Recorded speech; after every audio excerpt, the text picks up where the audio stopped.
যেদিকে তাকাচ্ছি সেই দিকেই শুধু অবিবাহিত ছেলে, মানে একটা ছেলেরও বিয়ে হচ্ছে নাই। অথচ গ্রামের পাশের গ্রামে, তার পাশের গ্রামে, তার পাশের গ্রামে প্রত্যেকটা মেয়ে ছেলের বিয়ে হয়ে যাচ্ছে। তাহলে বিয়েটা করছেটা কি? একটা বিশাল টেনশনে আছি আমি। তো দেখো, আমার যে সম্বন্ধ আসছে না এমন ব্যাপারটা লয়, সম্বন্ধ প্রচুর আসছে, প্রত্যেক দিন আসছে, কিন্তু একটা ঘর থক আসছে না। কে যে মাঝ রাস্তায় ঘুরাই দিচ্ছে আমি সেইটাই অবাক হয়ে যাচ্ছি। আর লাভ ম্যারেজ যে আমি করতে পারবো ব্যাপারটা এমন লয়, লাভ ম্যারেজ আমি করতে পারবো, কিন্তু ঘরের লোকের আর বন্ধুদের কোথায় করতে লাগছে।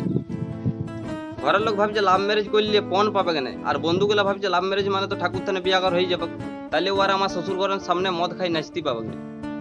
এখন তো এমন হয়েছে রাস্তায় যদি বরযাত্রীর গাড়ি দেখতে পাই কষ্টে বুকটা ফাটিয়ে যাচ্ছে, কেননা আমারও গাড়ি ভাড়া করা আছে বরযাত্রী যাওয়ার জন্য, খালি বই পাচ্ছি না।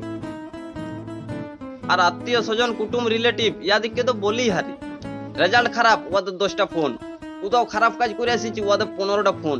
এত বড় যে একটা দামড়া ছা ঘরে আছে, বিয়া হয় না, সেটার বেলা ওদের কোনো গুরুত্ব পেয়ে নেই, যেমন ছেলেটা ঘরেই নেই, এরকম একটা ভাবনা। অথচ আমি নিজে যদি সবকিছু ঠিকঠাক করে বিয়া ঘর করি তখন ওরা কবজি ডুবাই খাই চলে যাবে। আরো বলবি বরের মাসি বডি 4 পিস মাংস বেশি দে। बिल्लो बग्गे बिल्लियां दा की करेंगी, बग्गे बग्गे बिल्लियां दा की करेंगी, बिल्लो बग्गे बिल्लियां दा की